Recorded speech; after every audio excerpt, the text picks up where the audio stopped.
Welcome back. Wow, look at that. That's fantastic. You took charge. Sure. You took over.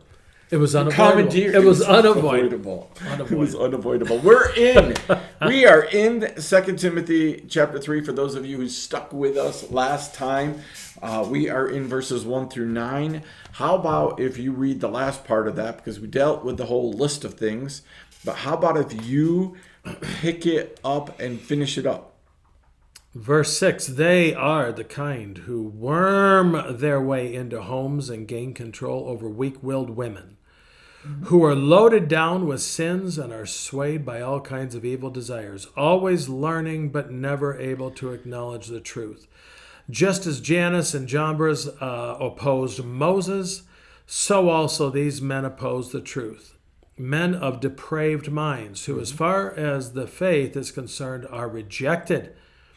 But they will not get very far because, as in the case of those men, their folly will be clear to everyone. All right, so I have two things. You can point out whatever you want, but I have two questions really for you, right? Again, this verse 7, this whole idea of always learning, never able to arrive at a knowledge of truth, right? Some versions, always learning, never getting understanding. Always getting knowledge, all that kind of stuff. Yeah. The very first question I would say that has to do with that is, do you see that in our church culture today? That we have people who are sitting under a lot of teaching, a lot of learning, but they are not able to understand. Yes. This is exactly where we were last time. Yes. Great. What damage is that doing to our church today? That's making for weak churches. Very weak churches. So we've been talking about the Charlie Kirk thing. That's what he talked about is we have weak churches. And he put it on, pastors who compromise. That's part of the problem. We have people who are spiritual porkers. What, pray tell, would a spiritual porker be? Give me another sermon, Pastor. Don't intend to do anything about it, but wallow here in my pew. Now I did it. That is fantastic. Now I did it. That is spiritual porkers. We just want more. That was a good sermon, Pastor. I don't intend to do anything with it. I don't intend to share it with anybody. I'll come back next week for the feast. The people who are watching this video from overseas, yes, are smiling, laughing, and saying that is exactly what we think about the American church. Absolutely, and y'all would be right. You are all a bunch of spiritual. I can't wait to see that come out. You're a bunch of spiritual porkers. It's the pig. Yep. Who's just rooting around and can't get enough. I mean, I'll go chickens. Chickens are constantly on the move, grabbing anything they have. Even if they pause for a moment to take a dust bath or just rest. As soon as I walk out my back door, I am inundated. They're expecting food. Yep. And that is what we have. People coming, well, it was a good service, Pastor, good service. You did a really good job. Well, thank you. What are you going to do about it? Was that what Lincoln said one time? Yes. It was something to the fact that, he said the pastor, he goes, well, you didn't challenge us to do anything. Yep. That concept is crazy because we literally have people who listen to our message. Yeah. And then they immediately go out and they'll listen to 3 other church services, 4 other church services. They're just constantly intaking. Or the person who literally will say to you and I, because this probably doesn't happen to you, but occasionally it happens to me, where I give the sermon and they come up after and they're like, well, that was a great message. So-and-so, I just listened to the same message this week by so-and-so. Like type of thing. You've heard the message twice this week. Do you think maybe it should mean something to you? Should do something? I think God's saying something. Yeah. What are you One more time and you're in for it if you don't do it. What are you going to do about this? Right? But we are a culture that loves to learn. Yeah. But never do anything with that learning. Mm-hmm. So here's the hard question.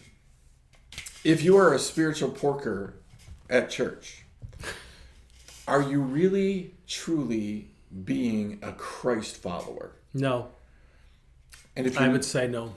Is that possible that spiritual porkers are going to be lumped into that group of people who stand in front of Jesus and he says, get behind me, right? Get away from me.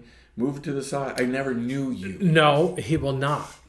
Because here's what's going to happen. They're going to say, well, Pastor, it's Pastor's fault somehow. Pastor didn't tell me. I've told my congregation this. I'm responsible to you. I am not responsible for you. I will preach the word. Yeah. I will put my head on my pillow tonight knowing, well done, good and faithful servant. But don't you dare think you're going to stand in front of the Lord and say, Pastor didn't tell me. And Jesus is going to say, oh, yes, he did. Yeah. You chose not to do anything with it. Right. Well, it's not that I love this one. It's not that I didn't choose not to do anything with it. I just chose not to choose. Then you chose not to do anything with it. Right. So again, we love the revelation idea. We love hot or cold, but lukewarm, it is a choice. It is a choice. It's a choice not to choose. Yes. Right? I choose not to be hot. I choose not to be cold. I'm not going in any direction. No. I'm just neutral. Standing here. Yep. Right? Yeah. I prayed the prayer. I prayed that sinner's prayer, so I'm good now. Oh, you didn't tell me I had to go on to perfection or completion, as Paul said. I think it was Paul. Let us go on to completion. I remember playing minor league baseball, and one of the hard things was, you'd get the kid up, the coaches would all get the kid up and get him in the batter box. You can get them into the batter box, in the place where they're supposed to be, but you cannot make them swing the bat. No. And you have some kids who just get up there and they're never going to swing the bat. Yeah. I'd rather strike out or hit, never swing the bat. Which is why, and I was in a conversation with a lady who was very upset about some people she knows that are on drugs. She goes, well, why can't they make them go to rehab? And I said, because you can't make them do it. You can make them not drink. My wife worked on a program, at a 28-day program, and some of them were court appointed. You know what they did? They marked time until they were done. They then went out and did it because they didn't want to get better. People will change when it hurts more to stay the same than it does to change. And many people don't ever get there. No. And you cannot do anything with them. And many people say, well, Pastor, you need to go talk to them. I have. And I'm done talking. I think it's funny because it's the same philosophy. We can make, my parents made me go to church. Yeah. They can't make me do anything with Jesus. And and it's not to say that wasn't important. Super important. But they can't make me do anything. Right? Yes. We can offer people knowledge. A lot of people went to the Charlie Kirk rallies and all the things. Not everybody who went got it. No. Got what he was trying to say. Matter of fact, some of the people who went completely did the opposite. They left hating him. Right? Yes. Being this is the same thing that Jesus went through. Not everybody who listened to Jesus' sermons and Jesus' healings and did all the things, not all of those people embraced Jesus. No. Some of them went away sad. They went away sad. Some of them... They went away, and I remember a missionary came to my church one time, and I was early in ministry, and he said, he was a brilliant man. He said, Mark, if you preach holiness, your church will not grow. It will go down. And I was like, what? He says, people will say, this teaching's too hard for me. Wait a minute, you want me to not be a lover of myself, not be a lover of money, not be boastful, abusive, disobedient to my parents? Wait a minute here. Yep. That's too hard. I'm not doing that. Nope. I'm not doing that. That's why the way is narrow and the gate is narrow. It's not an expanding gate. We want an easy Christianity. We want that God will pave the way, smooth out any bumpy road. That never worked for the Israelites, by the way. Whenever God paved the way, they didn't do better. The last part of this section, right? The last little part there really struck me. It says, "But they will not get very far, for the folly will be plain to all, as was that of those two men." Mm-hmm. And I sat there and I went, I don't know that I believe that that's a true statement anymore. Yeah, I think people see things and they don't see the folly in it. No. They take things as gospel that they should be seeing as folly.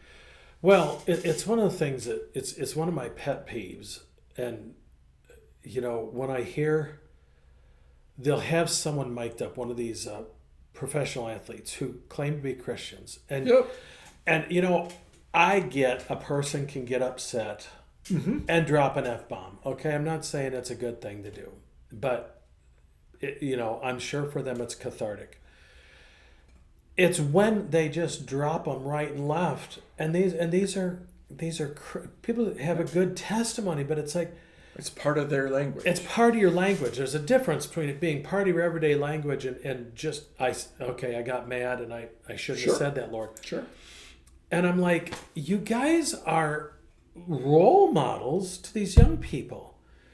And the number of Christians that I hear of that are okay with open relationships, open marriages, that are okay with using marijuana. Well, I use it to deal with my anxiety. Why don't you go to Jesus and ask him to heal your anxiety?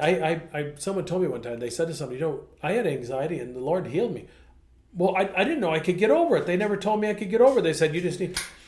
Because the church points just as many people to man-made solutions as they do. And so, and it's a good question for all of us to say, is there things in my life? And when you, like Marion Battle says, woman pastor here in town, Marion, it could be a man's name too, but anyway, wonderful lady. When you mess up, fess up. But I don't hear him fessing up. Nope. I don't hear him fessing up. You know what? I probably shouldn't have said that. That's why I'm a big Brock Purdy fan, because I believe the man talks the talk and walks the walk. There's some that they don't think there's anything wrong with it. They do a lot of good things, though, Pastor. They got to do a lot of good things. Okay, but the problem is, if we continually rationalize the mess up, we never have to fess up. We never have to fess up. And that's where we are as a church today. And that is another reason that we have a form of godliness, but deny its power. Well, I gave a good testimony. Yeah, but you're living like the devil. It is my point. It's why you have me quiet. Because I read this and I went, this ought to be so evident in today's world today. We ought to be able to look at folly, but we are calling folly truth and truth folly. Right? Now that is not a new thing, but we are embracing, and we have churches that are embracing this. Yes. We have pastors, but we really truly have bought into the philosophy, if I can cover up the mess up, I never have to fess up. Yes. And the problem is that the fess up costs too much. It does. Nobody wants to pay. I won't be cool cost. if I don't use this language. I may lose everything that I have if I don't do this. Yeah. Right? Yeah. They expect me to act this way. Well, how about you take a higher road? It's like when I would hear parents say, well, we don't like that our kids have the games on Sunday, but if the coach said that if they don't show up, then he's not going to play them. So we got to go. Well, then don't show up. And then he won't. And you decide that you won't have a team, and he's going to say, "Okay, this isn't working." Yeah. Well, the coach, who's driving your bus? You say to the coach, "There's enough of you." Well, the parents are like, "Well, then go to the coach and say, look, our kids aren't going to be here." Well, then they're not going to play. You're darn right they're not going to play because they're not going to be here, and you don't have a team. So why don't you get rid of the Sunday games? We'll do it on another. Well, because the parents, down deep, they really don't want it, because I have stuff I do on Saturdays. So church is okay to miss. I've had people, we have a little fall place around where not far from my church. Uh-huh. I have had people take their kids out of children's church to go to it because they want to get there early before the line gets too long. Yep. Let me get this straight. Pastor Mark's going to go off on a little soapbox here. You're pulling your kid out of religious education and influence to take them someplace that has an undercurrent of what we just said. Mm-hmm. And then you're going to say, how come I don't feel like I'm a good Christian, or it's not working for me? It's funny, we don't have people standing in line waiting to get into church. Nope. But they're waiting like that. Nope. Matter of fact, they'll be late for church like it doesn't even matter. Here's the chasing the wind that I would leave this on. Right? And this is the mic drop for this one. Right? Who's driving your bus? Yeah. Right? That matters greatly. And that's what Paul's trying to say to Timothy. There's some people, it's pretty obvious who's driving their bus. And their bus, look what it says. It's folly. Yep. And you know what that means that bus is going? No. They put it on cruise control thinking that's automatic pilot. Yep. And it's not. That is a fantastic Chasing the Wind. We have given you a ton to chew on. And just this last couple sessions. So now I will tell you this here, this old thump, this here.